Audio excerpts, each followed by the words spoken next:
Assalamualaikum warahmatullahi wabarakatuh. Waalaikumsalam Waalaikumsalam warahmatullahi warahmatullahi wabarakatuh. wabarakatuh. Bismillahirrahmanirrahim. Alhamdulillahirabbil alamin wassalatu wassalamu ala sayyidina Muhammadin wa ala alihi washabihi ajmain. Asyhadu an la ilaha illallah wa asyhadu anna Muhammadar Rasulullah. Pertama-tama mari bersyukur kepada Allah Subhanahu wa taala atas semua karunia-Nya, karena teorinya la in syakartum la azidannakum. Kalau kita bersyukur akan ditambah.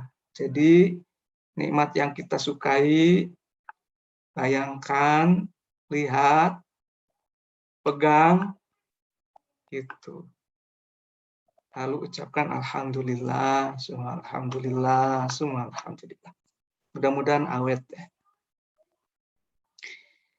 Salawat dan salam semoga tercurah kepada junjungan alam Nabi Muhammad Sallallahu Alaihi Wasallam. Beliau adalah panutan kita, contoh kita. Beliau adalah as-sirat al-mustaqim. Dia adalah jalan yang lurus, yang kalau kita ikuti ujungnya sama pasti semuanya, yaitu surga. Karena ini jalan yang besar yang disebut syariat.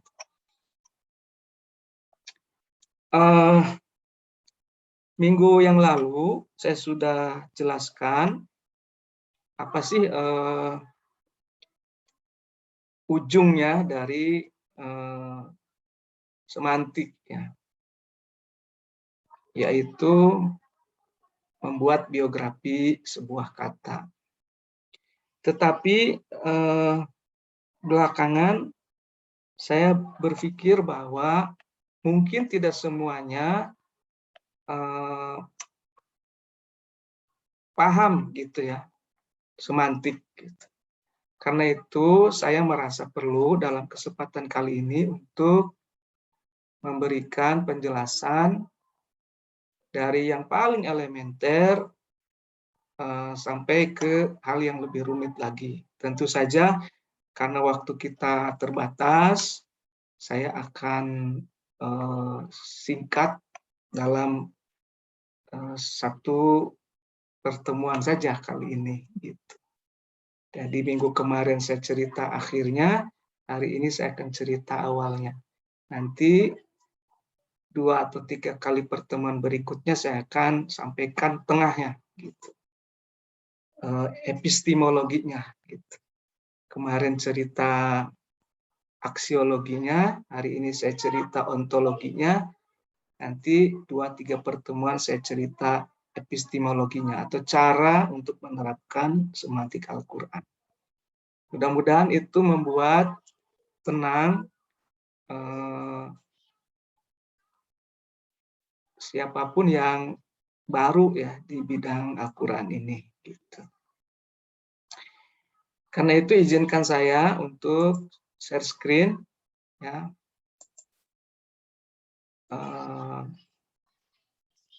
Bisa nggak share screen?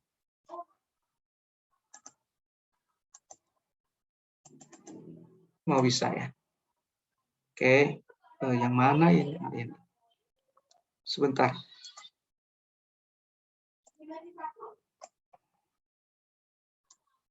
Maaf ya. Nah, saya akan ringkas dalam ya mungkin kalau normalnya harus 2-3 kali pertemuan, tapi saya akan ringkas saja dalam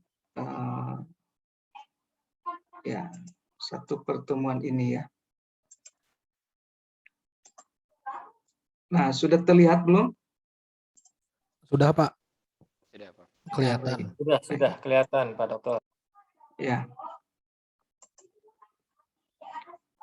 Nah,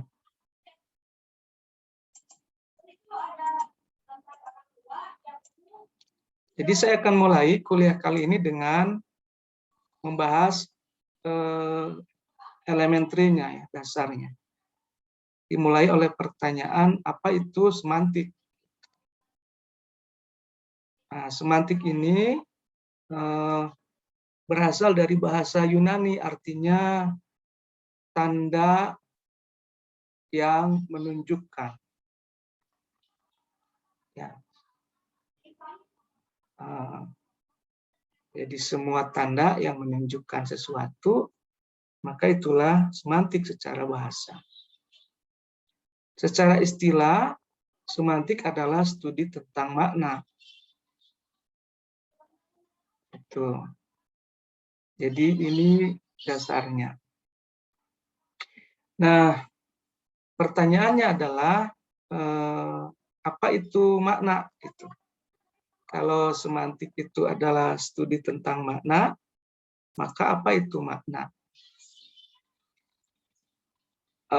Makna itu adalah sesuatu yang tersembunyi di balik tanda. Tuh. Jadi umpamanya ada yang senyum ke Anda seperti ini. Sorry, yang ini. Nah, ada yang senyum ke Pak siapa? Lebih adem yang ini, Dok, daripada yang tadi. Lagi jalan-jalan ke kampus 2, Pak Amar. Ketemu mahasiswi senyum sama Bapak. Ini senyum itu kan tanda ya. Betul nggak? Betul, Pak. Apa artinya? Nah, itu dia. Jadi yang dicari itu makna di balik tanda. Gitu. Atau kalau yang perempuan mungkin ini. Lagi jalan-jalan ke perpustakaan, ada akang-akang senyum. Kebetulan belum nikah. Si nengnya ini. Ya. Apa sih maksudnya kok senyum-senyum gitu kan? Itu makna artinya. Nah, kalau salah aja menafsirkan bahaya gitu. Disebutnya GR. Salah tafsir.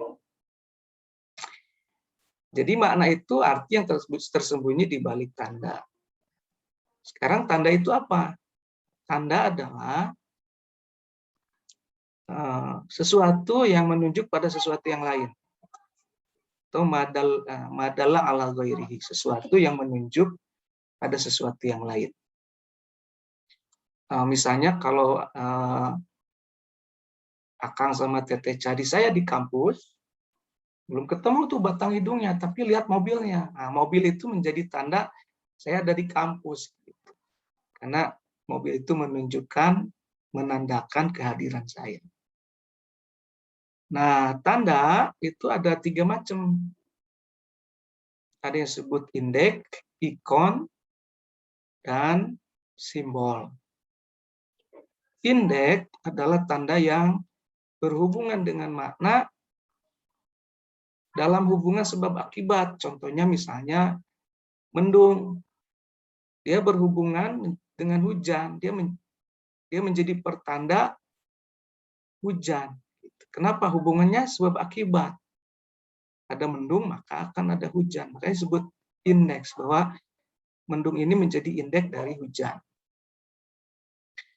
Nah, kalau ikon itu, atau icon, bahasa Inggrisnya, itu di tanda yang hubungannya dengan makna karena mirip.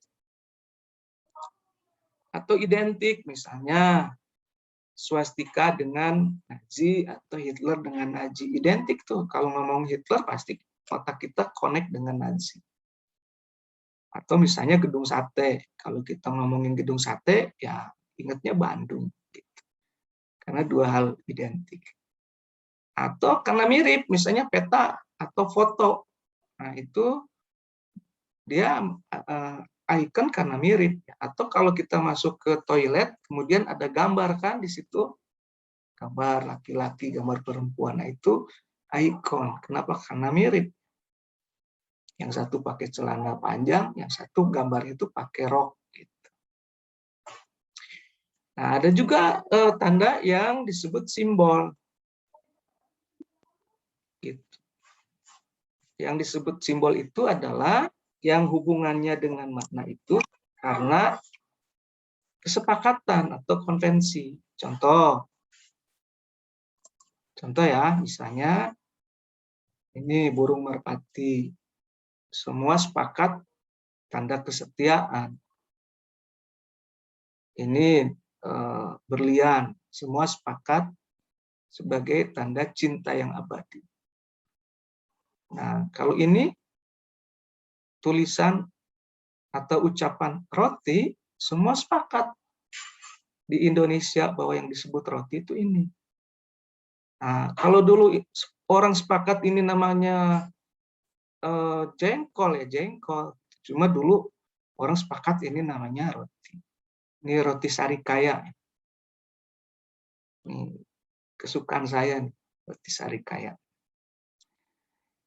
Nah, semantik itu hanya membahas makna di balik kata-kata. Makna di balik simbol yang berupa kata-kata saja. Nah, karena itu sebetulnya kurang cocok kalau diterjemahkan semantik itu ilmu dilalah. Karena kalau ilmu dilalah lebih cocok diterjemahkan atau menjadi terjemahan dari ilmu semiotika. Kalau ilmu semiotika ya semua tanda dibahas. Kalau semantik enggak, dia hanya membahas tanda, makna di balik tanda yang berupa kata-kata. Itu semantik ya. Gitu. Jadi ini ada satu kata, ya kata ini ibarat senyuman orang. Gitu. Apa sih di balik kata ini? Itu yang harus diteliti oleh ilmu semantik ya. Nah, sejarah semantik di Barat itu dimulai pada terbagi menjadi 3, yaitu semantik pra-modern, semantik modern, dan semantik postmodern. Semantik pra-modern itu diawali pada tahun 1825. Jadi ada orang namanya Rizik, ya, profesor di Universitas Halle di Jerman, dan dia mengatakan bahwa ilmu bahasa itu 3, etimologi, yaitu ilmu tentang asal-usul kata, sintaksis, studi tentang susunan kalimat, dan semasiologi, yaitu studi tentang makna. Jadi ini pencetusnya, tapi dulu namanya semasiologi. Lalu datanglah 50 tahun kemudian orang yang namanya Michel Brill. Nah, orang ini mengganti istilah semasiologi itu dengan semantik. Jadi kalau gagasannya dari Rizik, namanya dari Michel Brill. Lalu datang juga di waktu yang bersamaan orang yang namanya Arsène Delmasteper, yang minggu kemarin saya sudah ceritakan, di mana dia mengatakan dalam bukunya The Life of the Word as the Symbol of Ideas bahwa kata-kata itu seperti manusia, lahir, berkembang, bergaul, dan mati. Karena itu tugas semantik adalah bikin biografi kata, seperti kita bikin biografi seseorang, manusia. Nah, caranya bagaimana? Ya harus kenal. Semakin kita mengenal orang tersebut, semakin kita bisa bikin biografi orang tersebut. Semakin tidak kenal, ya semakin nggak punya bahan. Sama, kata-kata juga, kalau ingin bikin biografi satu kata, 150 halaman sebagai bahan disertasi, ya harus kenal dong sama kata itu. Harus dikepoin gitu ya.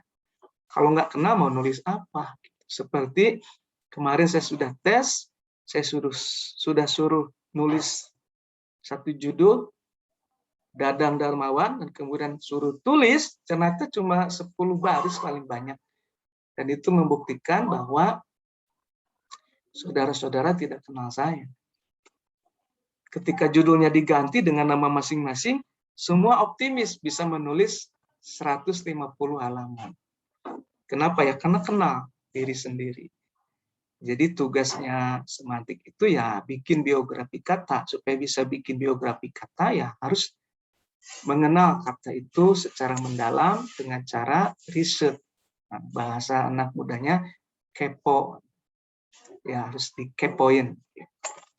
Stalking. Gitu. Butuh waktu memang. Nah, lalu datang juga orang namanya Ferdinand de Saussure. Nah, Ferdinand de Saussure ini jasanya sederhana. Dia menjadikan ilmu bahasa itu sebagai bagian dari ilmu. Gitu. Dulu bahasa itu bukan ilmu. Nah, sejak zaman Ferdinand de Saussure, bahasa itu disebut ilmu bahasa. Ada fakultasnya, fakultas ilmu bahasa. Ini orangnya nih yang membuat bahasa menjadi satu ilmu. Nah, satu bidang ilmu. Dan semantik itu menjadi cabang dari ilmu bahasa. Gitu.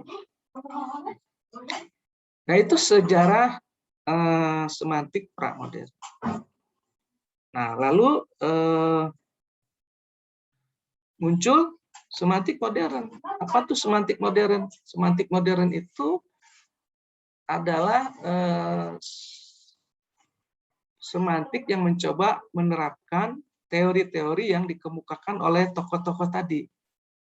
Oleh Michel Brill, oleh Alexander Dermasteter, oleh Ferdinand de Saussure. Tokohnya siapa? Tokohnya adalah diantaranya Gustav Stern. Apa yang dilakukan oleh Gustav Stern? Dia membuktikan dengan penelitiannya pada tahun 1930 bahwa kata-kata memang berubah seiring waktu sebagaimana yang dikatakan oleh Michel Brill, juga oleh Alexander Dermasteter, juga oleh Ferdinand de Saussure. Ferdinand de Saussure mengatakan time changes everything. Nah, waktu mengubah segalanya, termasuk mengubah arti kata-kata. Kata dia begitu. Michel Brill juga mengatakan makna satu kata itu akan berubah sesuai zaman. Alexander Dermasteter juga mengatakan begitu. Kata-kata itu ibarat manusia, lahir, berkembang, bergaul, dan tentu dalam pergaulan itu ada terjadi perubahan.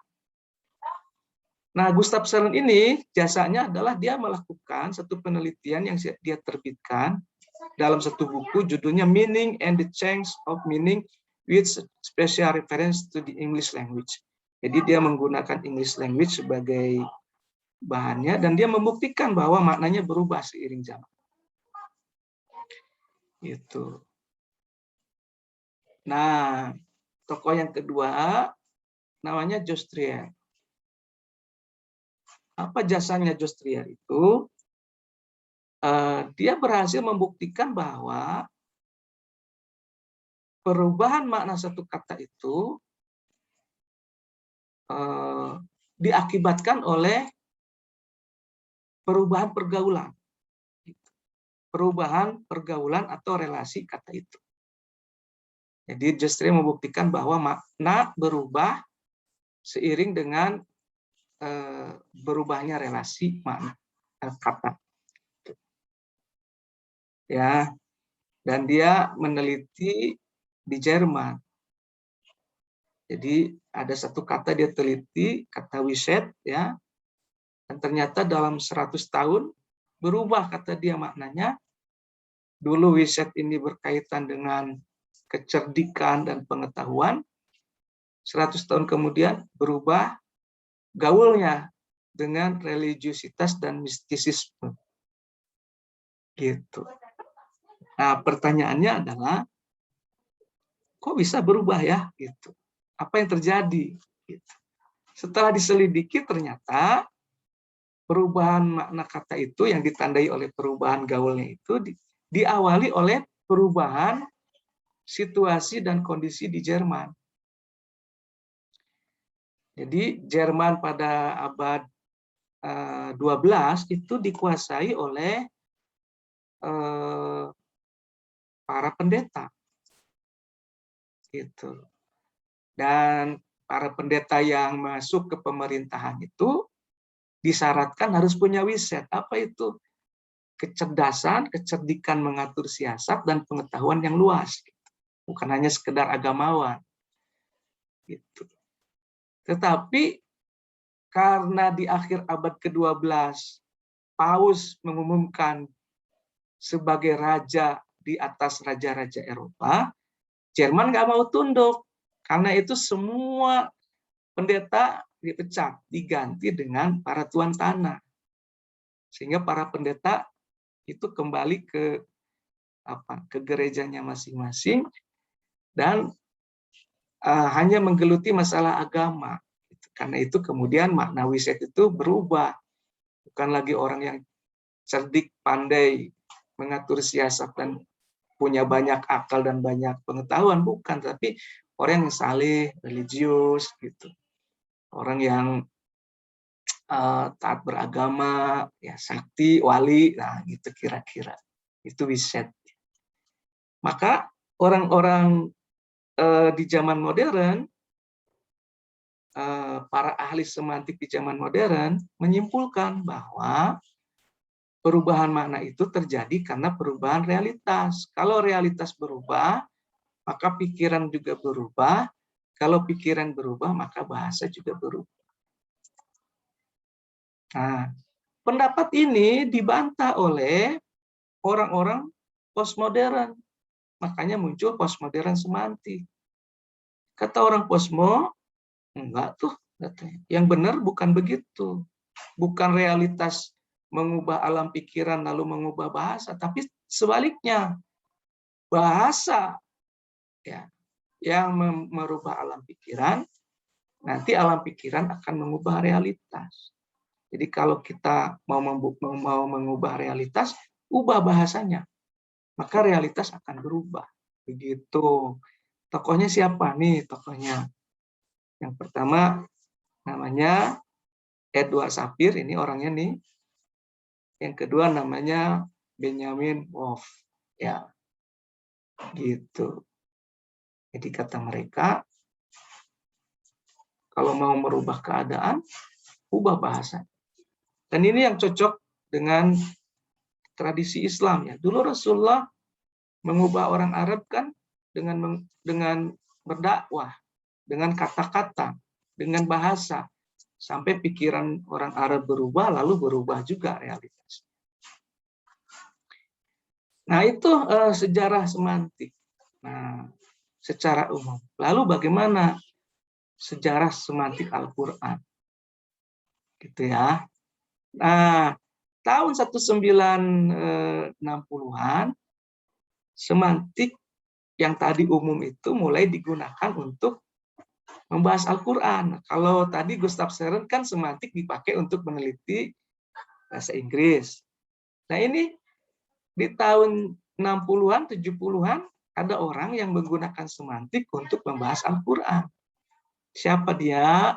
Itulah Toshiko Ijutsu. Tahun 1966, dia menulis satu buku Ethico-Religious Concept in the Quran dengan menggunakan pendekatan semantik. Lalu dia sempurnakan pada tahun 1981 ketika dia menulis buku God and Man in the Quran. Ini buku babonnya semantik. Saya sudah bantah melalui tulisan di jurnal kekurangan-kekurangannya, tapi tetap buku babonnya ini. Ya. Nanti kalau belum dapat artikel jurnal saya, saya bagi. Nah, apa sumbangannya Ijutsu? Ijutsu ini dia menerjemahkan Al-Quran ke dalam bahasa Jepang.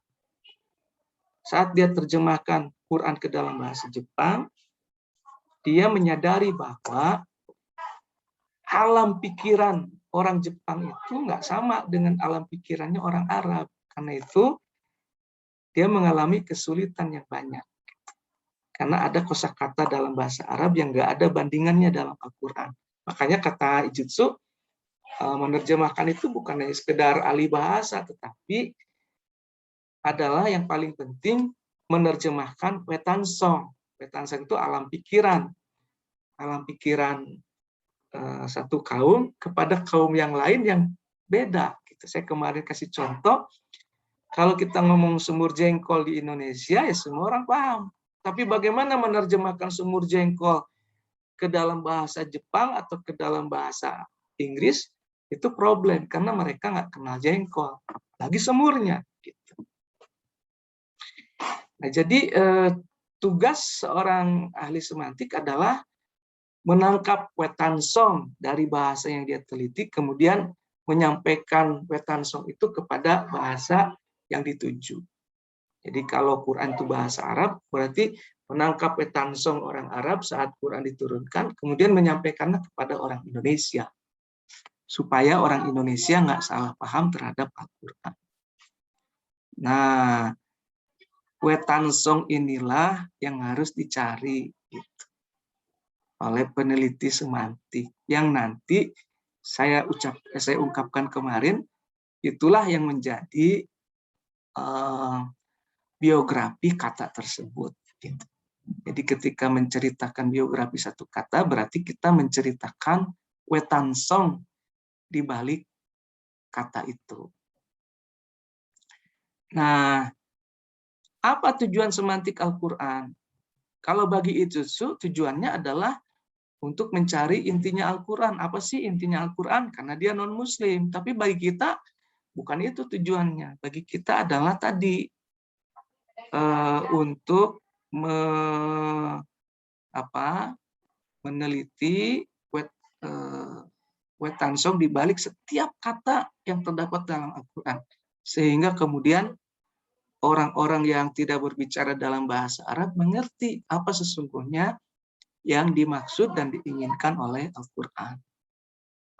Gitu. Jadi dengan demikian, maka semantik ini akan menjadi alat bantu bagi tafsir maudhu'i. Tafsir maudhu'i ini kan tafsir yang tematik. Jadi temanya ditentukan, kumpulkan ayat yang berkaitan dengan tema itu, lalu diapain? Nah, itu masih bingung tuh para ahli tafsir maudhu'i. Lalu datang nih semantik. Ini caranya begini, supaya kumpulan ayat itu bisa dianalisis.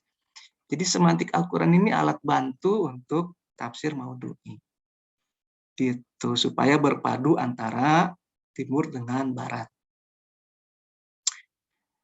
Nah, bagaimana langkah-langkah penelitian semantik Al-Quran? Nanti saya bicarakan di pertemuan minggu depan ya, Senin depan. Nanti kalau saya ceritakan semua sekarang, takutnya nggak tahan gitu, pusing. Ya. Untuk sementara sampai sini dulu. Kalau ada yang mau bertanya, saya persilahkan. Itu kira-kira semantik dalam 30 menit. Kalau ke anak S1 saya sampaikan tadi itu dalam 4 kali pertemuan atau 5 kali pertemuan. Tapi kalau anak S2 mah 30 menit aja cukup lah. Ya, karena sudah pada dewasa ya. Jadi bukan pedagogi lagi yang dipakai, tapi andragogi. Silakan kalau ada yang mau bertanya, mau eksplorasi, mau memperdalam, saya persilakan. Mohon izin Pak Dokter dengan Rahanda Ambia. Ya, mangga Pak. Alhamdulillah baru pertama ketemu dengan Pak Dadang nih. Terima kasih. Mohon maaf kemarin miskom ya. Nggak apa-apa. Janjian sama S2 IAT. Bapak kelas B ya? Saya kelas B. Iya, ternyata dealnya itu jadiannya sama kelas A. Ini kayak wah. Itu Ustadz Gani itu memang orangnya agresif banget. Jadi janjian sama kelas B, tapi kelas A yang masuk. Iya, keren ya. Gimana Pak? Menarik terkait dengan dua mazhab terkait semantik tadi ya. Pak Dokter menyampaikan mazhab sebelum posmo itu mengatakan bahwa bahasa itu dipengaruhi oleh realitas. Realitas mempengaruhi alam pikiran mempengaruhi bahasa. Tetapi mazhab ini seakan-akan dibantah oleh kelompok postmodern ya, di mana bahasa itulah yang kemudian merubah realitas. Walaupun tadi sudah disampaikan juga oleh Pak Dokter bahwa itu sejalan dengan Islam ya. Saya juga melihat sekurang-kurangnya ada 2 ayat di Al-Quran yang berbicara tentang ini kan. Al-Ahzab ayat 71 dan juga An-Nisa ayat 9. Coba Ustaz dibaca Ustaz. An-Nisa ayat 9 itu adanya di sebelah kiri bagian tengah ya, bunyinya waliyakhshal ladzina law taraku min khalfihim dzurriyyatan di'afan khafu 'alaihim falyattaqullaha wal yaqulu qaulan sadida. Wah, Masya Allah. Kita garis bawahi pada kalimat wal waliyaqulu qaulan sadida. Iya Pak Dokter? Cocok banget. Jadi cara menyiapkan generasi mendatang itu dengan ucapan, dengan bahasa. Begitulah bahasa akan membentuk pikiran anak-anak muda, dan itulah yang akan mewujud nanti dalam bentuk realitas yang mereka lakukan. Yang satu lagi, Ustaz. Satu lagi itu Al-Ahzab ayat 71, ya ayyuhalladzina amanu taqullaha wa qulu qaulan sadida yuslih lakum a'malakum wa yaghfir lakum dzunubakum. Bahkan di ayat ini ada keniscayaan ya tentang realitas, dimulai dengan qulu qaulan sadida tadi. Wah, luar biasa. Ustaz hafidz ya? Yang hafiznya ada di sebelah sana, Pak Dokter. Oh, luar biasa. Ustaz Ambia, satu lagi. Qaulun ma'ruf wa maghfiratun khairun min shadaqatin, itu kan sama-sama bahasa ya. Iya, tentu akan sangat banyak Ustaz Abdul Ghani ya. Tapi paling tidak kalau melihat 2 mazhab yang tadi disampaikan sama Pak Dokter, saya melihat yang paling related 2 ayat ini. Tapi menarik di mazhab istilahnya apa Pak Dokter? Kalau yang bahasa merubah realitas itu kan postmodern ya. Kalau sebelum postmodern itu kan realitas mengubah bahasa. Boleh jadi pada awalnya teori ini memang benar adanya Pak Dokter. Kenapa? Karena pada dasarnya manusia itu mengolah bahasa itu dari alam pikirannya kan. Melihat realitas. Kan kalau kita melihat sejarah perjalanan kehidupan manusia, pada awalnya kan mereka menciptakan bahasa sebagai media untuk berkomunikasi atau mengekspresikan apa yang ada di dalam alam pikirannya. Tetapi dalam sejarah perjalanan kehidupannya kemudian, bahasa ini kan sudah tercipta, sudah terlahir katakanlah gitu. Sehingga bahasa yang sudah lahir ini dikonsumsi oleh manusia dan dia mengubah alam pikiran. Itu ya. Kalau hari ini memang tentu saja yang paling related adalah pendapat postmodern ya, apalagi tadi sejalan dengan Islam ya, baik Al-Quran maupun juga Sunnah. Sebagai contoh yang paling konkret kan kita kita berkomunikasi dengan orang gitu ya, mengambil diksi kalimat saja itu kan tentu akan mempengaruhi alam pikiran seseorang dan juga akan mempengaruhi tindakan seseorang. Apakah penilaiannya, apakah responnya terhadap kita yang berbicara, kita yang mengungkapkan bahasa. Sebagai contoh, kadang-kadang maksud dan tujuannya sama, tetapi diksi kalimat yang digunakan berbeda, itu saja bisa melahirkan realitas yang berbeda. Kan? Misalnya saya mengungkapkan, oke, saya kasih hadiah buku ini kepada Anda, semoga bermanfaat. Tentu yang mendapatkan hadiah ini akan merasa sukacita. Tetapi ketika bahasanya sedikit berubah karena ketidaksengajaan bisa saja, gitu kan ya. Saya kasih hadiah ini kepada kamu supaya tidak sia-sia, katakanlah begitu.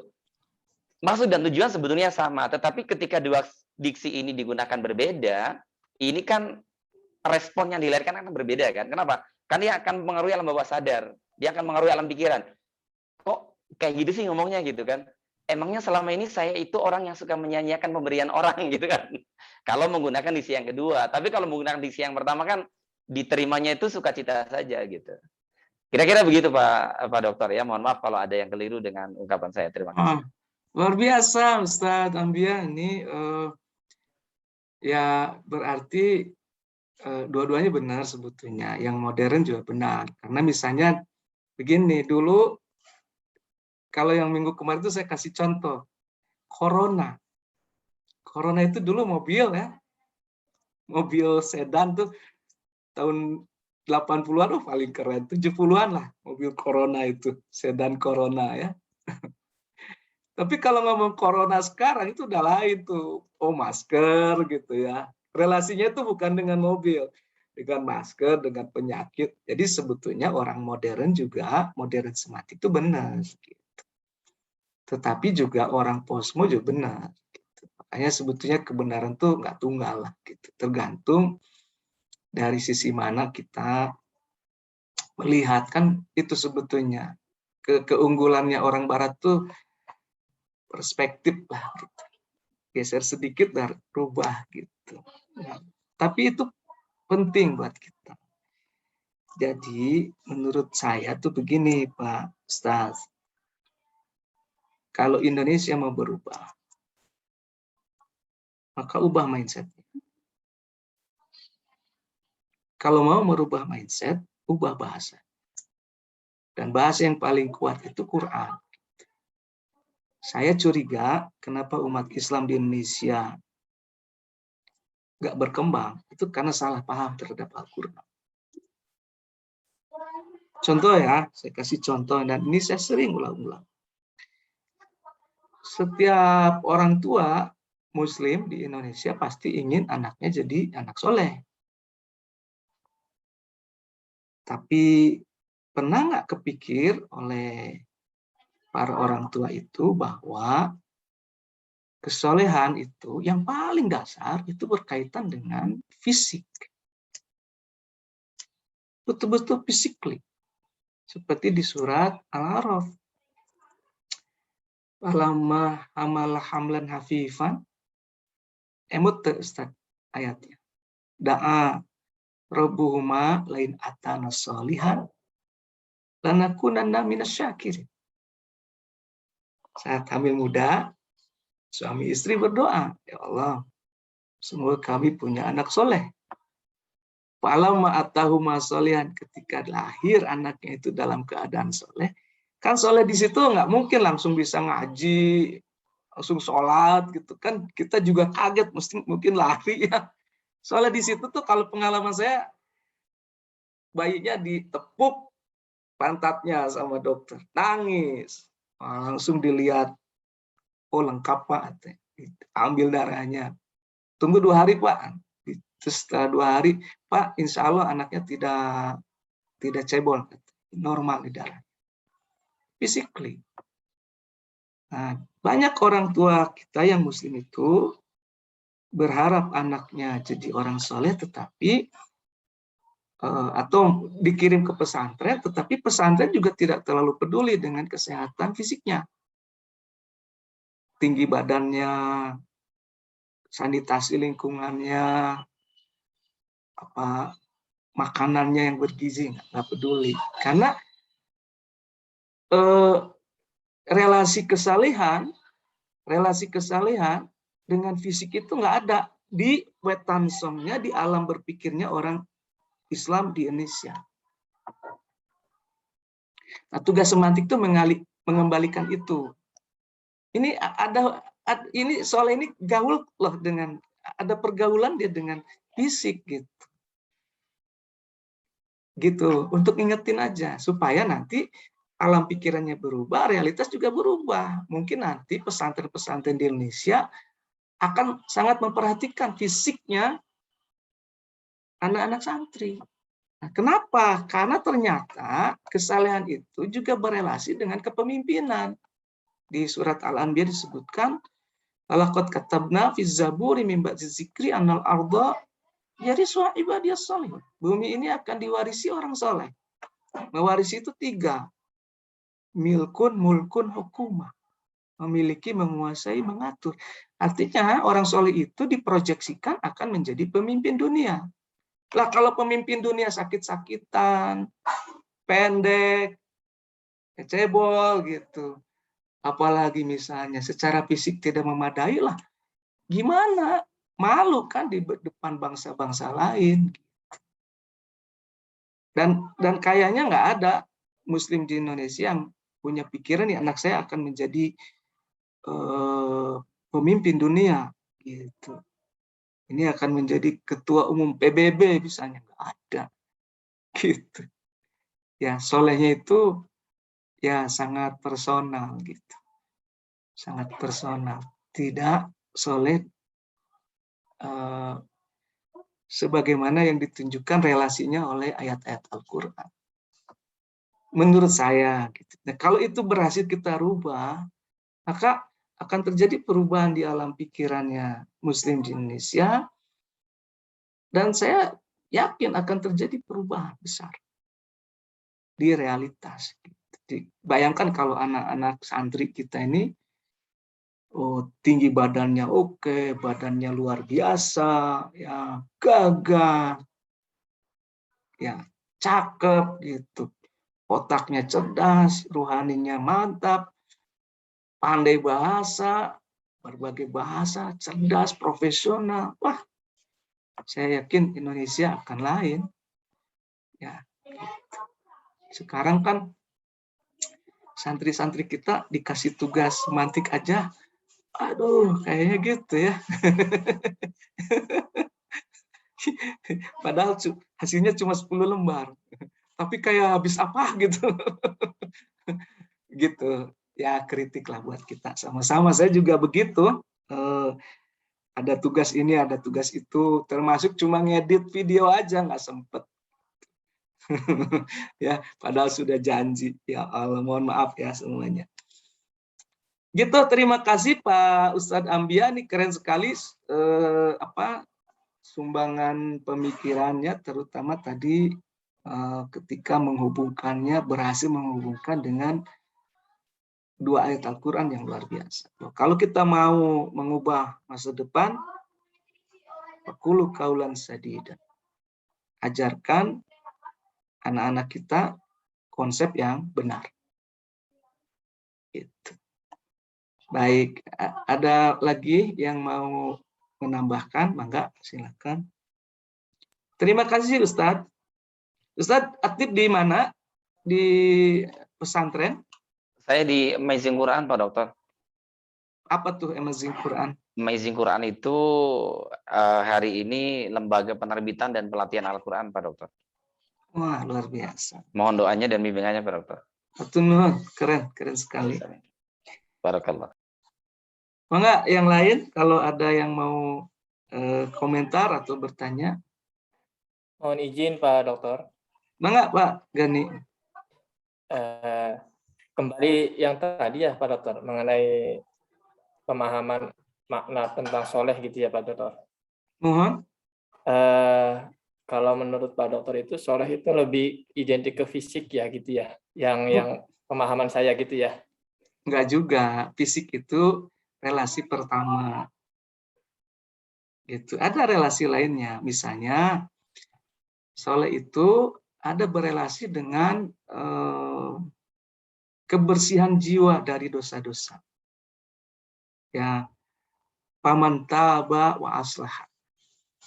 Dan siapa yang taubat lalu membereskan atau wa aslah memperbaiki diri. Itu yang diperbaiki bukan fisiknya, tapi jiwanya yang rusak karena dosa. Karena setiap dosa itu akan merusak rohani kita. Bisa berupa ketagihan misalnya, ya, atau hubungan yang rusak antara sesama atau lain sebagainya. Gitu. Jadi setelah fisik itu level keduanya rohani. Rohaninya harus beres. Karena mau jadi pemimpin dunia, kalau rohaninya nggak beres gimana ya? Rohaninya rusak gimana? Nanti fisiknya bagus, jadi pemimpin dunia, korupsi nanti. Nah, itu yang terjadi di kita ya. Jadi setelah rohani itu, setelah jasmaninya diurus, itu ke rohani. Nah, nanti setelah rohaninya beres, itu kata soleh itu berkaitan dengan urusan-urusan pribadi. yuslih lakum a'malukum. Yuslih lakum balakum. Nah, ya Allah akan membereskan urusan-urusanmu. Jadi nggak mungkin jadi pemimpin dunia kalau masih banyak hutang, belum nikah, gitu. Artinya jomblo kan. Banyak hutang berarti dia nggak bisa menyelesaikan urusan pribadinya. Jomblo berarti belum bisa memikat orang kan. Atau apalagi bisa. Jadi itu harus beres dulu urusan pribadi. Kenapa? Karena mau memimpin dunia gitu. Bagaimana mau memimpin dunia, urusan diri sendiri aja nggak beres. Nah, setelah itu baru membereskan urusan-urusan kaum muslimin. Wa in ta'ifatani minal mu'minina iqtatalu faslihu bainahuma. Gitu, sudah mulai itu menjadi pemimpin di dunia Islam, di kalangan orang Islam. Mungkin jadi RT dulu gitu. Baru terakhir mewarisi bumi gitu. Iya, gitu. Jadi nah relasi-relasi itu yang hilang ketika kita membicarakan soleh. Jadi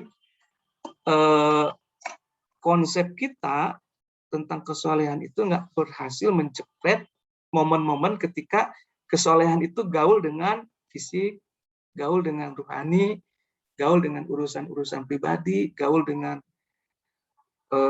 menyelesaikan urusan kaum muslimin, gaul dengan urusan-urusan misalnya menyelesaikan masalah-masalah universal di dunia ini. Nggak berhasil. Selama ini ya, konsep-konsep yang tentang kesolehan itu nggak berhasil menyajikan wetansong yang lengkap. Karena tadi hilang dari relasinya. Nah, relasi ini, relasi satu kata dengan kata-kata yang lain, itulah inti dari penelitian semantik. Jadi penelitian semantik itu mencari ini kata gaulnya dengan siapa gitu. Begitu cara penelitian semantik. Sebagaimana dalam mahfuzat anil mar'i la tas'al wasal an qarinihi. Fa innal qarina bil muqarani yaqtadi. Tentang seseorang jangan tanya siapa dia, cari tahu aja siapa temannya. Temannya itu akan menunjukkan siapa dia. Sama kata-kata juga, kalau mau tahu siapa atau apa kata-kata itu artinya, cari tahu teman-temannya siapa aja. Gitu. Dan kita nggak usah dengan penelitian semantik ini nggak usah ngarang-ngarang gitu. Lihat saja di ayat itu, ini kata soleh berkaitan dengan apa? Gitu. Ya nanti kan pakai bisa dilalatul iqtida, dilalatul iltizam, ibaratun nas, isyaratun nas gitu. Itu cara menggali kaitannya itu. Gitu Pak Abdul Ghani. Mohon izin Pak Dokter. Mohon, silakan. Terkait dengan pembahasan semantik kata soleh ya. Mohon. Ini jadi mengerucut ke kata soleh nih Kang Gani nih. Kalau misalkan saya coba relasikan dengan dua surat, kan kata kesoleh itu diantaranya adalah doa Nabiullah Ibrahim alaihissalam ya. Rabbi habli minas solihin. Ada doa yang senada sebagaimana diungkapkan oleh beliau SAW, itu adalah doanya Nabi Zakaria ya.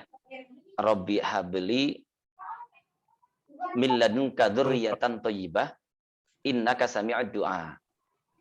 Nanti yang kedua kita relasikan dengan surat Maryam misalnya ayat yang ke-11 ya kalau nggak salah ya.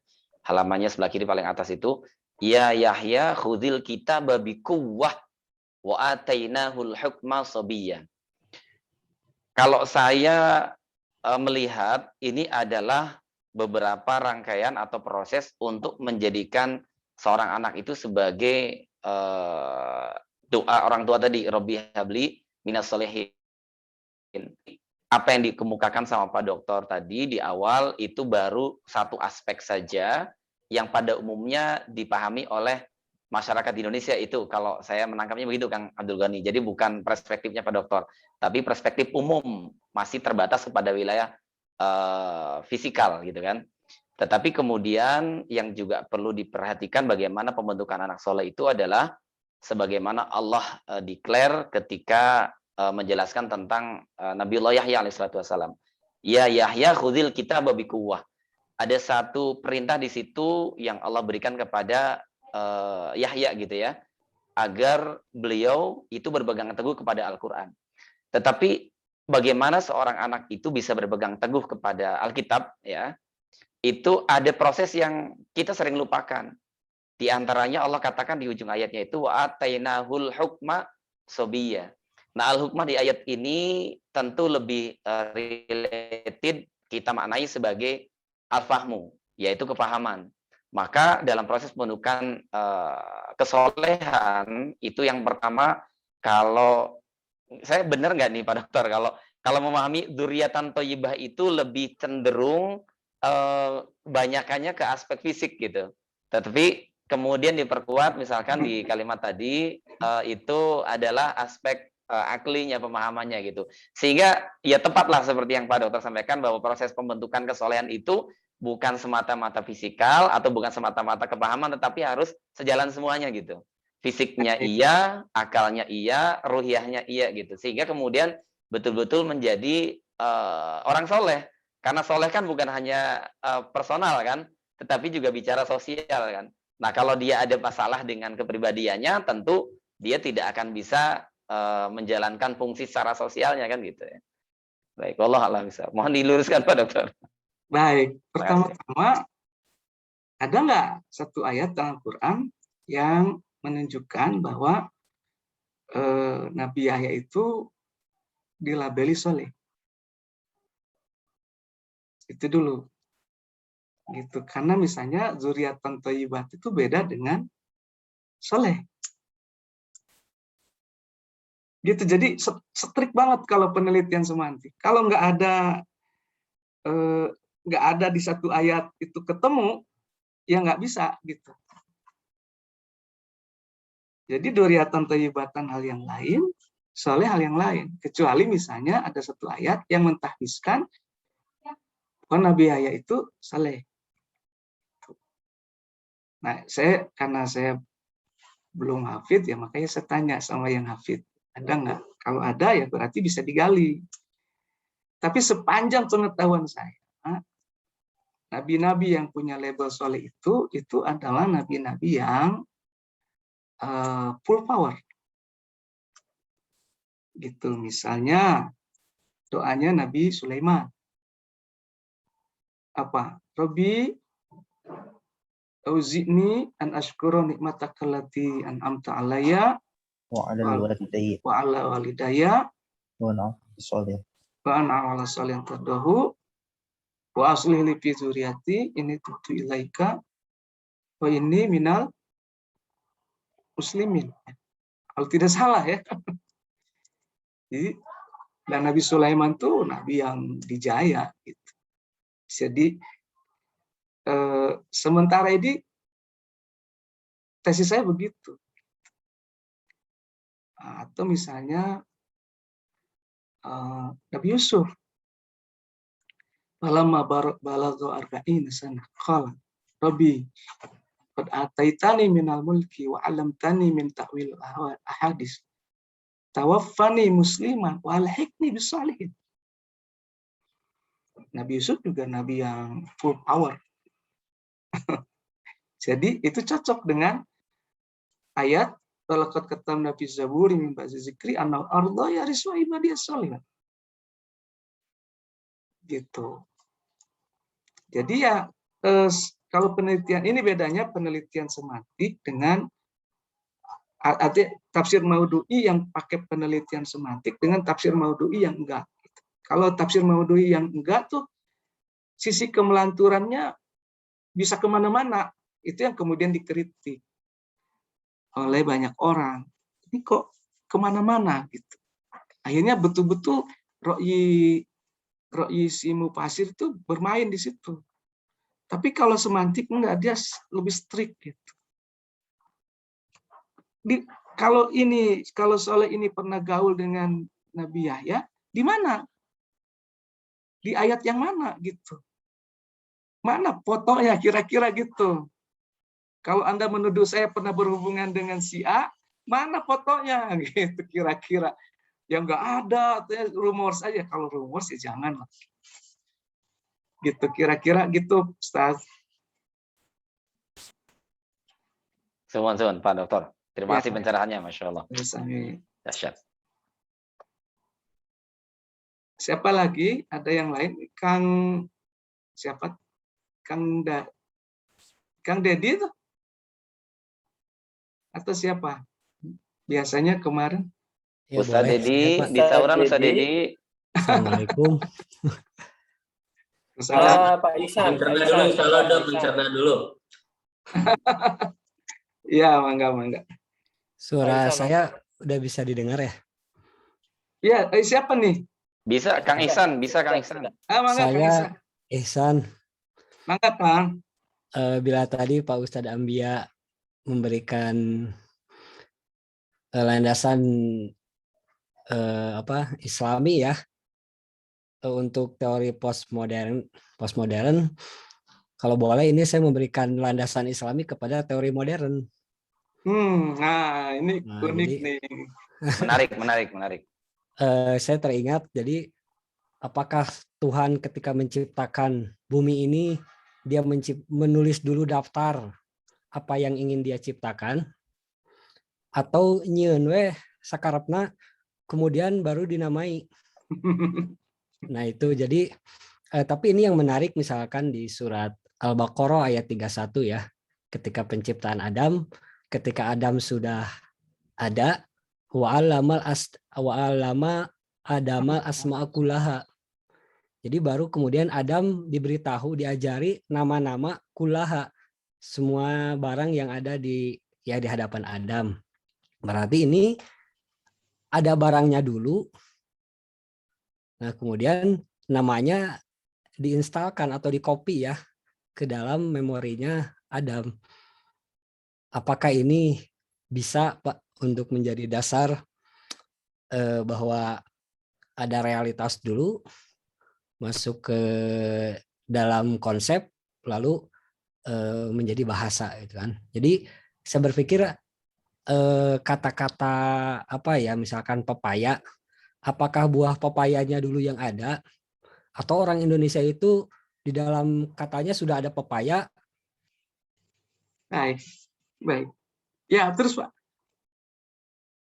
Saya ingin kemudian mencari, ya mungkin seperti itu Pak. Mudah-mudahan idenya bisa ditangkap.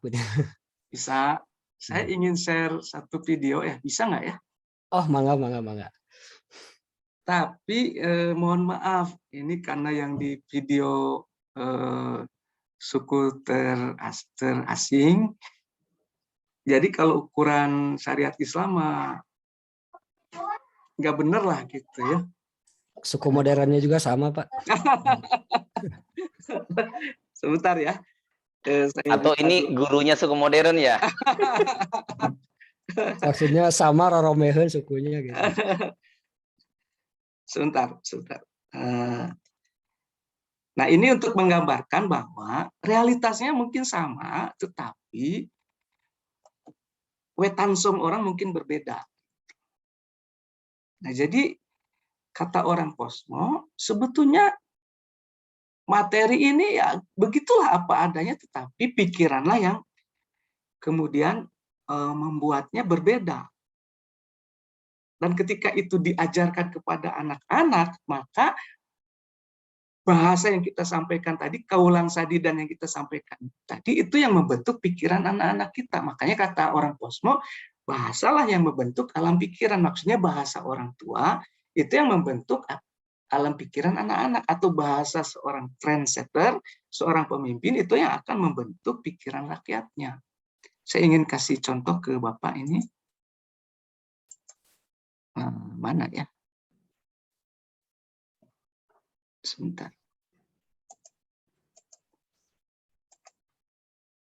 Ada nggak? Oh, nggak ada ya? Apa yang terlihat, Bapak?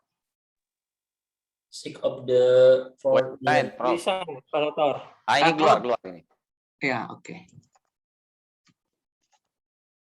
Ini baru video.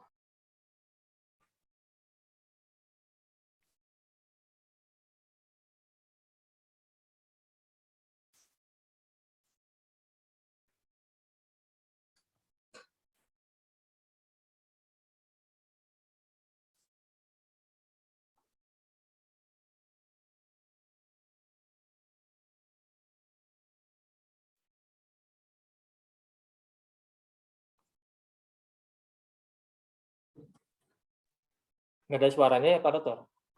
Oh gitu.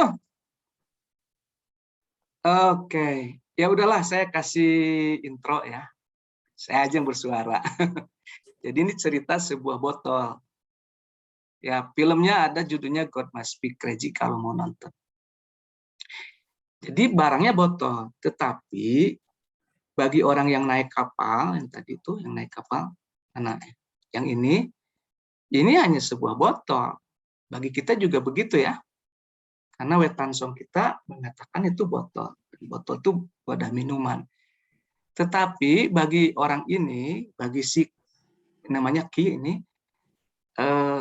karena benda itu jatuh dari langit, maka benda itu adalah miliknya dewa. Karena yang tinggal di langit itu dewa. Kata Wetansongnya orang-orang suku Busman di Afrika ini.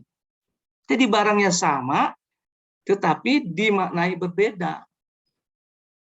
Dan mungkin juga dinamai berbeda. Kita sebut dia botol, mereka menyebutnya itu benda dari langit, benda punya dewa gitu.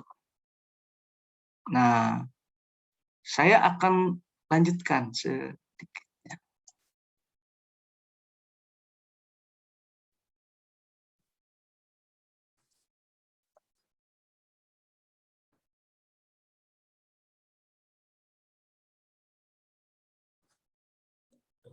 Harus ada yang disensor kayaknya Dok ya.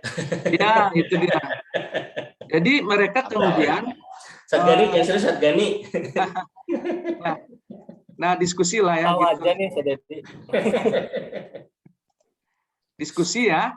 Kira-kira diskusi karena apa? Karena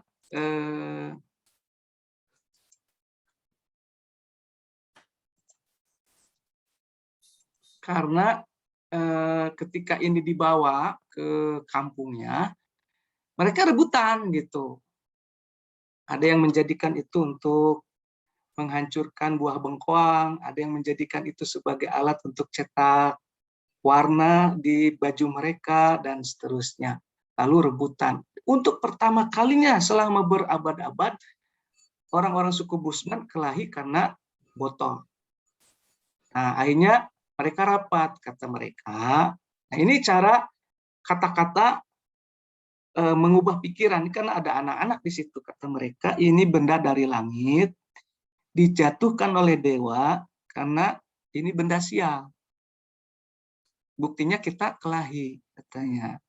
Karena itu adalah tugas saya untuk mengembalikannya kepada dewa. Lalu akhirnya dia pergi, karena berkali-kali botol itu dilempar ke langit, balik lagi. Terus akhirnya dia bilang, dewa itu selain tinggal di langit juga tinggal di ujung dunia. Lalu saya akan datang ke sana, ke ujung dunia, dan saya akan lempar. Ini saya akan kasihkan. Lalu dilemparkanlah oleh Siki botol itu dari ujung dunia itu, sambil berkata, Dewa, ini saya kembalikan barangmu, lain kali kalau ngirim barang yang bagus, katanya, jangan yang bikin kami bertengkar gitu. Dan kalau punya masalah selesaikan sendiri, jangan bawa-bawa kami di bawah ini. Gitu. Jadi maksud saya dengan cerita seperti itu, barangnya sama, realitasnya sama, tetapi bisa diberi nama berbeda. Yang terutama itu Wetansong yang beda. Karena itu tugasnya semantik Al-Quran itu menggali Wetansong. Seperti tadi Wetansongnya suku Busman, Itu beda dengan wetansong orang modern ketika menghadapi sesuatu benda yang jatuh dari langit. Gitu. Itu yang harus digali oleh kita. Makanya kata orang-orang posmo, bahasa itu masalah budaya, masalah peradaban. Gitu. Ketika kita menggali satu bahasa berarti sedang menggali satu peradaban. Kalau kita sedang menggali semantik Al-Quran, berarti kita sedang menggali atau membangun peradaban Al-Quran. Gitu. Dan itulah tugas mulianya para sarjana IAT ini, para magister IAT ini. Begitu. Berarti bahasa itu yang menciptakan bahasa itu manusia ya, bukan Tuhan ya, Pak Dokter. Iya. Jadi maksudnya Allah mengajarkan nama-nama itu bukan berarti ini namanya ini, itu namanya itu, bukan. Tetapi satu kemampuan kreatif yang sudah tertanam dalam setiap jiwa manusia untuk memberi nama. Seperti kita memberi nama anak kita. Gitu. Ya, dari gabungan berbeda kata. Dengan ini ya, berbeda dengan. Kalau binatang dia nggak punya kemampuan kreatif menciptakan bahasa. Dari dulu bahasanya lebah begitu, semut begitu. Kalau kita kan dari huruf S, T,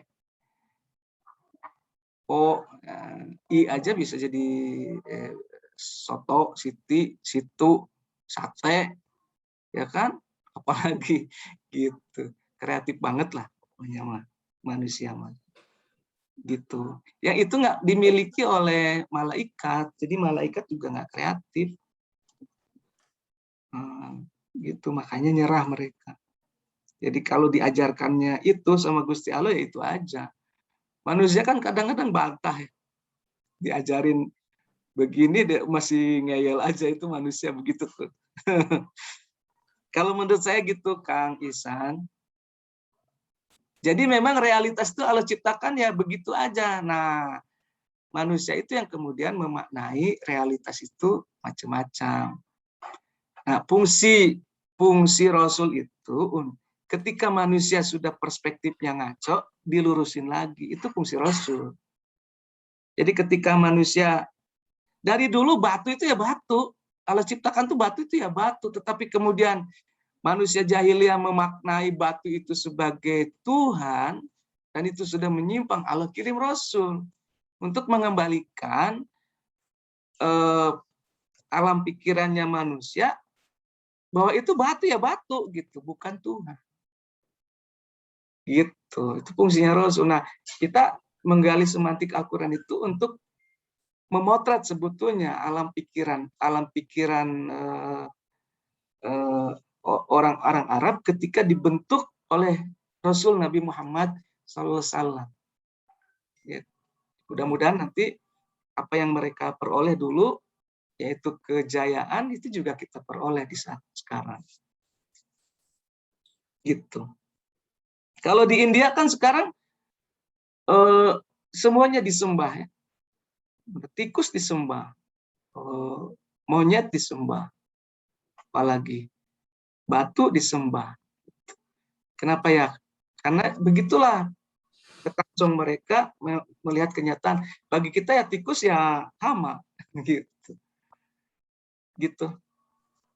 Nah, fungsinya Rasul itu untuk meluruskan itu wetansong manusia ketika sudah nggak benar dalam memaknai sesuatu. Izin dok.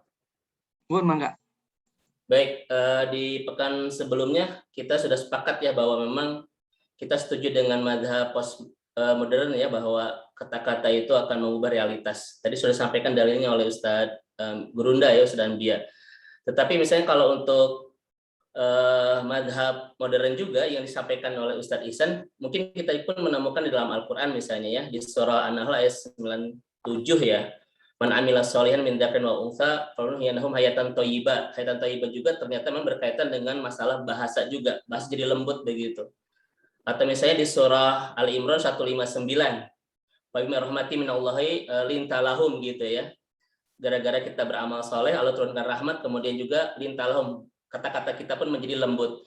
Sebetulnya memang inilah kalau dipaksakan ya untuk menguatkan madhab modern begitu ya. Kita pun menemukan dalam Al-Quran. Ternyata realitas ketaatan kita kepada Allah pun bisa mengubah bahasa kita begitu. Tetapi itu yang saya sampaikan bukan itu, Dok. Saya masih agak kurang puas dengan diskusi kita kemarin, Dok, terkait dengan makna kebahasaan ya dari kajian semantik ini. Karena saya khawatir begini, Dok, misalnya kemarin ketika kita mengkaji tentang makna sholah itu secara lugawi ya, secara etimologi, khawatir nanti orang itu nggak usah sholat, yang penting kita berdoa saja begitu ya. Atau ini makna saum, ya nggak usah dari maghrib sampai dari subuh sampai maghrib, yang penting kita menahan saja begitu. Kasus kemarin misalnya saya berbicara masalah jihad, Dok. Ternyata secara bahasa jihad itu kan badluz zuhdi ala tolab gitu ya, kesungguh-sungguhan dalam menuntut sesuatu. Artinya orang nanti akan memahami bahwa ya nggak usah berperang lah, yang penting mah Anda sungguh-sungguh gitu ya, itu sudah makna jihad begitu. Nah ini di dalam kaidah syariah memang saya menemukan teori bahwa ternyata yang dipakai itu adalah istilahan ya, bukan logotan begitu. Karena kalau logotan, betul kata dokter kemarin ya, orang itu kering kalau memang tidak memahami logotan, hanya istilahan saja. Tetapi kalau kita mengacu kepada istilahan pun nanti ada banyak syariat yang kita labrak, Dok, begitu. Ya. Mungkin bahasanya adalah apakah semantik ini pada akhirnya adalah dia berbicara tentang logotan wa istilahan atau bagaimana, Dok, itu? Itu ya, saya kemarin masih mengganjal, Dok, dari kalimat dokter itu ya. Mohon maaf, Dok. Ya, padanya resiprokal. Jadi pikiran, bahasa mengubah pikiran, pikiran mengubah kenyataan, kenyataan juga padanya akan menguatkan pikiran, mempengaruhi bahasa. Gitu. Jadi pada akhirnya dia satu hubungan resiprokal gitu. Ya itu yang kita harapkan. Sama juga dengan pengertian pendekatan bahasa dan logotan istilah. Jadi nanti harapannya sisi logo itu akan memperkuat syariat akan juga menggait makna bahasa itu. Gitu. Karena prinsip kita begini. Ini hasil kajian dari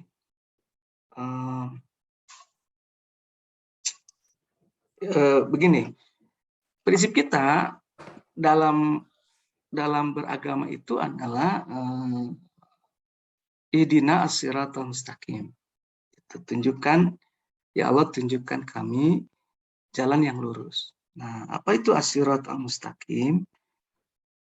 Dalam banyak ayat dan banyak kesempatan Allah jelaskan wa as-siratal mustaqim itu auzubillahi minasyaitonir rajim wa ani'buduni hadza siratal mustaqim.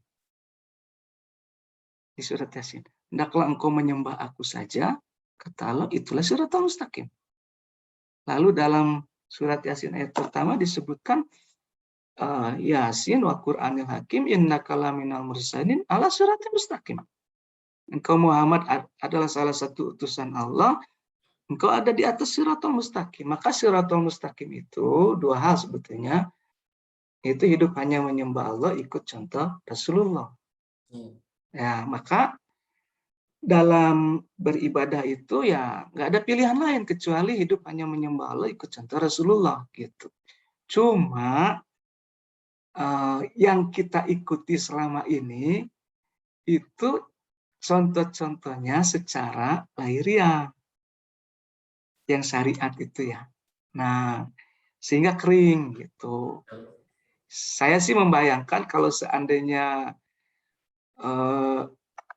syariat itu dibarengi dengan alam pikirannya, dengan wetansongnya tentu akan lebih subur gitu. Gitu. Misalnya ya, apa misalnya yang belum dibahas? Haji misalnya. Haji. haji itu apa makna dasarnya? Sadedi. Haji itu. Kalau makna syariatnya kan ziarah, ya. Ziarah ila Baitullah itu haji. Jadi makanya orang berhaji itu ya udah sampai ke Mekah, ke Baitullah, kemudian mengerjakan semua rukun-rukunnya, pulang, ya saya sudah haji gitu. Tapi kering, gitu, kering. Nah, kita nggak bermaksud dengan penelitian semantik itu menghapus syariatnya. Karena tadi kan Shiratal Mustaqim itu hidup hanya menyembah Allah, ikut contoh Rasulullah, tetapi memberi makna baru kepada para pelaksana syariat itu. Gitu, bahwa inti dari haji itu kalau dari secara kebahasaan itu mengalahkan. Ya, seperti saya berhujah dengan Anda gitu, dengan mengemukakan berbagai argumentasi, intinya adalah itu. Ya kan? Ayo enggak. Alam taro ilal ladina haja Ibrahim fi rabbi, kan gitu ya. Itu artinya berhujah di situ, bermaksud mengalahkan. Maka haji itu sebetulnya semangatnya dari sejak mulai mau berangkat sampai pulang lagi itu adalah mengalahkan. Mengalahkan rasa takut, rasa kikir, mengalahkan perasaan takut mati, nggak bisa pulang lagi, mengalahkan keinginan untuk hidup nyaman. Dan itu simbol-simbol di sana tuh mengalahkan kemalasan dengan sa'i misalnya, mengalahkan setan dengan melempar jumroh. Sehingga pulang itu seharusnya orang berhaji itu adalah orang yang sudah menang. Menang melawan hawa nafsunya. Gitu. Nah, tentu ya mengemukakan seperti itu tidak bermaksud menghilangkan syariat hajinya. Ya, betul dok. Kayak memang hijab misalnya. Nggak usah pakai kerudung, yang penting hijab mata, hijab hati, kan begitu nanti ya. Ya enggak. Kita sampai ke situ. Karena prinsipnya Shiratal Mustaqim itu hidup hanya menyembah Allah, ikut contoh Rasulullah. Tetapi ya supaya bermakna kan harus dengan apanya ya, ruhaninya gitu. Dan itu menurut saya sampai saat ini bisa diperoleh melalui tadi menemukan kembali relasi-relasi kata itu. Yeah. Gitu. Nggak ada maksud gitu Pak, tenang aja. Jangan khawatir Ustaz Dedi, masih lempeng, masih Shiratal Mustaqim insyaallah. Iya. Memang empiris Ustaz Ambia, orang yang mencari pemaknaan itu kadang memang kurang mengindahkan bab syariahnya begitu ya. Tetapi kalau kajian kita insyaallah, karena dokter kita ini seolah luar biasa ya, Masya Allah. Iya Ustaz Dedi, jadi sore ini saya melihat kajian kita ini semakin menarik dan membuat, ini terus terang Pak Dokter nih, luar biasa, di otak saya ini semakin banyak yang melompat-lompat nih, menari-nari nih. Itu tugasnya dosen kan? Itu tugasnya dosen itu ya, itu membuat satu ledakan betul di otak atau kepalanya para mahasiswa gitu, mancing-mancing aja gitu. Ya. Kayak ledakan hidrogen di matahari itu jeger, berharap nanti terjadi satu kecerahan di pemikirannya secara mandiri gitu. Ya. Tadi Pak Kang Yoga mau komentar sok atuh.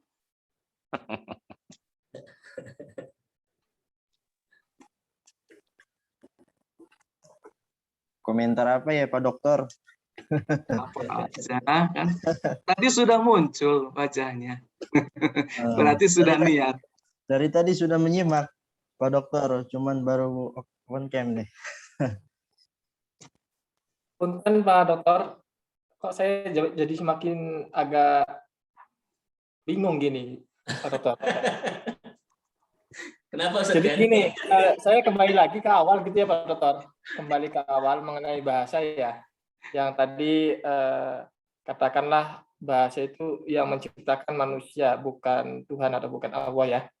Nah, ketika bahasa Quran ya ayyuhan nasu inna khalaqnakum min dzakari wa unsa wa ja'alnakum syu'uban wa qabaila ya. Artinya Allah menciptakan berbangsa dan bersuku-suku. Ketika Allah menciptakan bangsa atau bersuku-suku manusia, itu bagaimana tuh? Kok bisa bahasa itu manusia sendiri yang menciptakan, sedangkan bangsa dan sukunya Allah yang ciptakan. Itu, saya kok jadi bingung gitu. Ketika Begini ya. Ini kalau Iqbal itu menjelaskan begini. Allah itu ada ego potensial, ada ego apresiatif. Ego potensial itu nggak bisa dikenali oleh manusia. Karena itu kemudian Allah harus menampakkan diri dalam bentuk ego apresiatif. Kuntu kanzan makhfiyan faratu an uropa fa khalaqtul khalqa fabi arafu. Gitu. Jadi nggak ada yang lepas dari Allah tuh nggak ada. Nggak ada. Selain Allah tuh nggak ada. Gitu. Karena Allah itu al-zahir, al-batin. Yang nampak dan yang tersembunyi. Gitu. Karena itu, maka fa'aina matuwallu fasama wajhullah. Kemanapun engkau menoleh, disitulah ada wajah Allah. Gitu. Saya lihat Pak Abdul Ghani, disitulah ada wajah Allah. Tambah bingung. Ayo. Nah, Pusing. iya, itu para sufi Robiah Adawiyah nanti. Allah itu al-zahir, al-batin. Istimewa ya. Allah itu al-zahir, al-batin. Nah, jadi nggak ada yang terjadi di dunia ini tanpa campur tangan Allah. Semuanya tapak damal Allah Subhanahu wa taala. Gitu. Cuma, jadi kalau manusia kreatif, ya itu atas kehendak Allah. Semuanya itu ciptaan Allah. Mana ada yang bukan ciptaan Allah. Gitu. Cuma, manusia itu diberi kreativitas. Nah, kalau Iqbal itu mengatakan, engkau ciptakan tanah lempung, aku ciptakan gerabahnya. Engkau ciptakan pasir kuarsa, aku ciptakan gelasnya. Kalau orang Jawa bilang, Sunan Kalijaga bilang itu,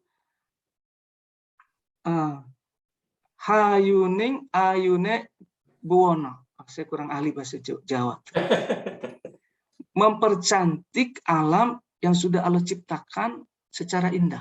Itu tugas Khalifatullah itu. Iya. Yang Panatagama itu. Tugasnya Sultan Jogja itu. Ya, itu sudah ditetapkan oleh siapa? Oleh Sunan Kalijaga. Gitu. Punten Pak. Ya, mana? Yang barusan, jadi kalau menurut ini sebenarnya tadi ini saya pengen ungkapkan yang tentang teori postmodernisme itu mungkin ada kaitannya dengan kalau tadi Iqbal ya dengan filsafat apa sih Isyraqiyah ya, emanasi. Jadi bahwa memang ini kalau di Islam mungkin diterjemahkan oleh Al-Farabi ya atau Ibnu Arabi sebelumnya bahwa ya melalui emanasi. Jadi realitas itu sebelumnya belum ada, tapi yang ada terlebih dahulu itu adalah ide. Jadi ada kalau di apa sih al-aqlu bil quwwah itu Pak. Terus ada al-aqlu bil fi'li, artinya ini Ibnu Arabi kalau nggak salah ya. Aqlu bil quwwah itu alam potensi, aqlu bil fi'li itu alam aktus, alam realitas, kemudian dihubungkan dengan aqlu bil fa'al, kesananya mungkin menjadi akal mustafad gitu ya. Jadi teori postmodernisme ini bagaimana sebuah konsep kata-kata gitu ya, atau sebuah konsep yang kemudian menjadi realitas. Saya tidak tahu apakah filosofi postmodernisme itu ada hubungannya dengan yang ini ya, emanasi itu. Saya dari awal tadi melihatnya seperti itu. Jadi dari sesuatu yang goib menjadi sesuatu yang real. Kalau modern, suatu realitas ke dalam konsep suatu yang goib. Jadi ini kayak induktif dan deduktif. Jadi tidak ada satupun yang terjadi di dunia ini tanpa campur tangan Allah SWT. Kulla yaumin wa bisyan. Setiap saat dia dalam kesibukan. Jadi kalau saya bicara sekarang, itu siapa yang bicara? Gak mungkin saya bisa bicara kalau tidak dibicarakan, tidak diizinkan bicara, tidak diberi kuasa bicara oleh Allah SWT. Pak Ihsan tadi bicara ke saya. Gak mungkin terjadi kalau bukan ego apresiatif Gusti Allah SWT. Jadi ketika Pak Ihsan bicara, misalnya kemudian saya kagum sekali. Itu saya sebutnya sedang mengagumi tapak damal Gusti Allah SWT. Makanya kemudian ucapan saya, Alhamdulillah. Segala puji bagi Allah yang telah menciptakan makhluk sehebat ini. Gitu. Ya. Gak ada yang lain kecuali Allah kok. La mawjuda bihaqqin illallah. Maka para sufi itu, para ulama sufi itu mengatakan bahwa alam itu huwa wala huwa huwa. Seperti kita bercermin, terus saya katakan, itu yang dicermin itu Pak Ihsan, kan nggak mungkin. Pasti saya katakan yang ada di cermin itu saya, karena saya yang bercermin. Tapi itu bukan saya. Gitu, itu maksudnya huwa wala huwa huwa gitu. Dia tapi itu bukan dia gitu. Maka semuanya itu adalah ayat. Semuanya itu adalah ayat. Semuanya adalah pertanda. Pertanda dari siapa? Dari al-batin, yaitu Allah Subhanahu wa Ta'ala. Nah, Muslim yang baik itu yang bisa melihat tadi sesuatu di balik tanda. Sebetulnya begitu kalau semantik dibawa ke ranah filosofis ya, bahwa yang makna di balik semua ayat-ayat Allah itu ya Allah sendiri. Cuma masalahnya banyak orang buta, ngakunya syahadat. Saya udah Islam belum, udah syahadat, udah, tapi masih buta. Kemana menengok belum bisa melihat. Gitu. Pak Dokter. Silakan. Ini mungkin di penghujung waktu ya, mungkin. Saya ingin mencoba saya untuk aja semakin penasaran, kan nanti hadirnya lebih cepat gitu. Ya Pak Dokter. Ayo gimana? Jadi saya ingin berpendapat terkait analisis semantik ini, khususnya jika dipergunakan dalam menafsirkan Al-Quran. Sejauh yang saya tahu, bahwasannya teori semantik ini sangat diperlukan jika kita ingin menemukan makna komprehensif, khususnya pada konsep-konsep yang ada dalam Al-Quran. Karena seringkali kita memaknai diksi-diksi Al-Quran melalui terjemahan yang sepele gitu kan. Kayak misalkan kata melkor dalam Al-Quran. Saya telah membaca tulisan Pak Dokter ya. Kritik, kritik atas teori semantiknya atau Shiki Jutsu. Di sana kata mator di dalam Al-Quran itu berkonotasi negatif. Sedangkan di pra-jahiliyah itu konotasinya positif.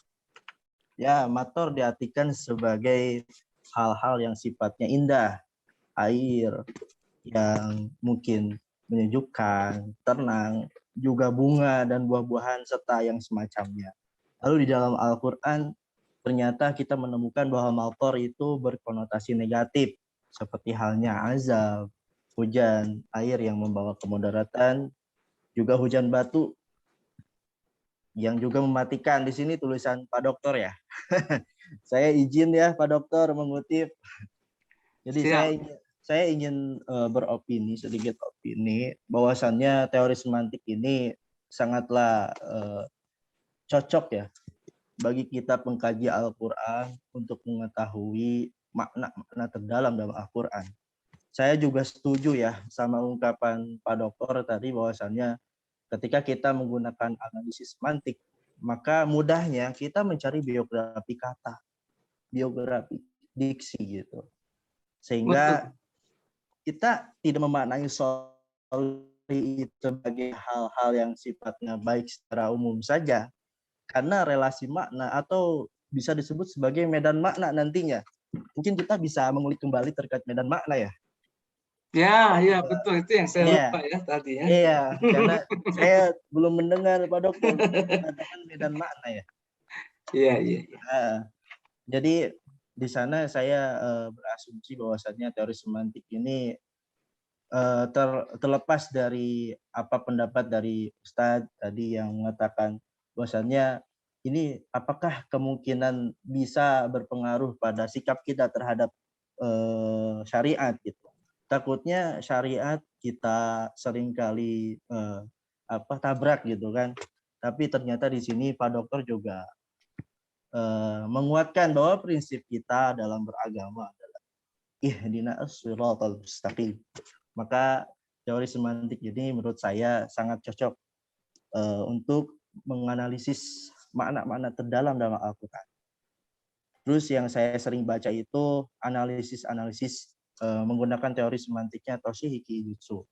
Dan itu sangat menarik ketika kita searching saja di Google Scholar ya, penelitian-penelitian terkait semantik itu luar biasa. Ketika kita baca satu saja artikel, saya pernah merasa sangat sedih haru ya membaca artikel terkait semantik ini Pak Dokter.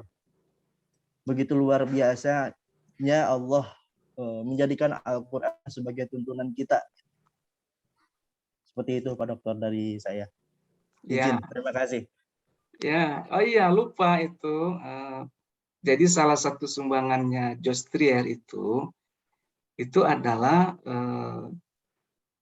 dia menggambarkan relasi satu kata itu dengan satu gambar, gitu. Karena inti dari penelitian semantik itu relasi kata, Josh Trier itu menggambarkan relasi kata itu dalam satu gambar. Gitu. Jadi misalnya kalau tadi kata soleh itu berhubungan dengan fisik, ya dia gambar di satu kertas, di tengah-tengahnya ada kata soleh kira-kira, lalu ada garis dihubungkan dengan kotak yang lain yang isinya adalah fisik. Gitu. Jadi soleh itu adalah kesehatan fisik.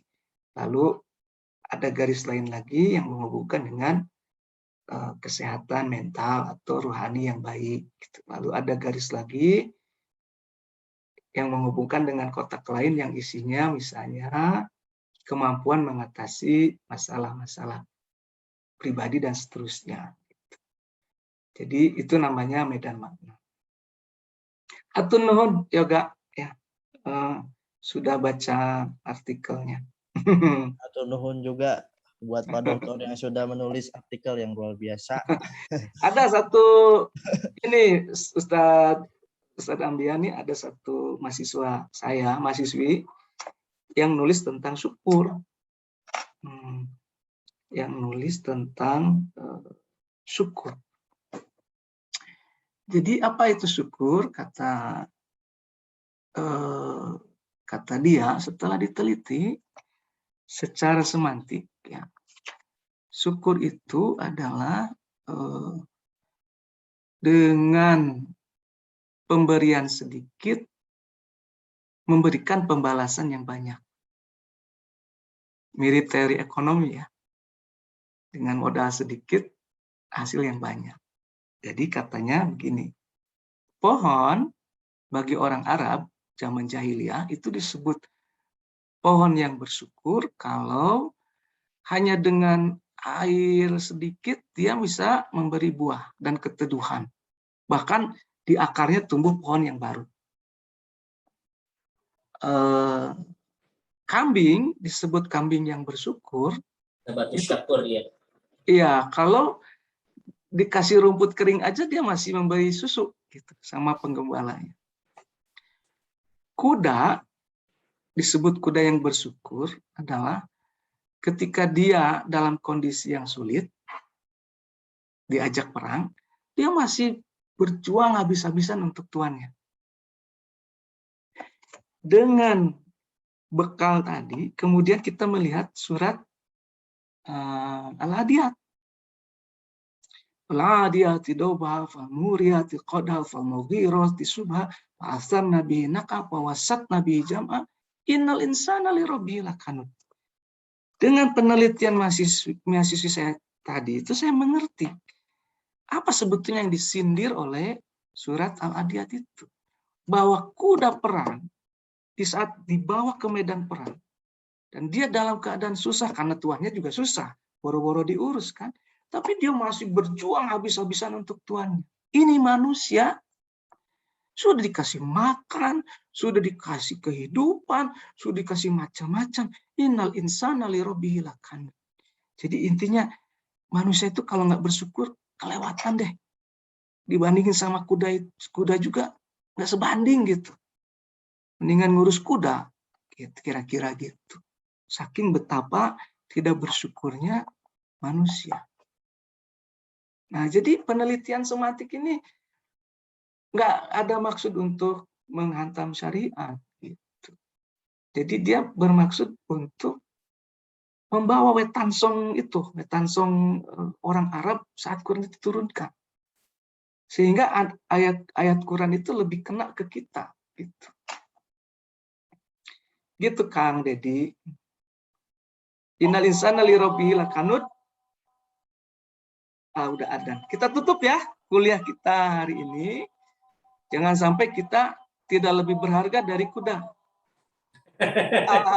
Malu kita sama Gusti Allah ya. Kita tutup sama-sama dengan doa kifaratul majelis. Subhanakallahumma wa bihamdika asyhadu an la ilaha illa anta astaghfiruka wa atubu ilaik. Subhana rabbika rabbil izzati amma yasifun. Assalamun ala mursalin. Alhamdulillahirabbil alamin. Hatur nuhun Kak Sedayana. Terima kasih Pak Dokter. Terima kasih Pak Dokter. Sehat selalu Pak Dokter, sehat selalu. Luar Amin. biasa. Barakallahu fiik. Pamit ya. Sama-sama Dokter. Assalamualaikum. Waalaikumsalam warahmatullahi warahmatullahi wabarakatuh.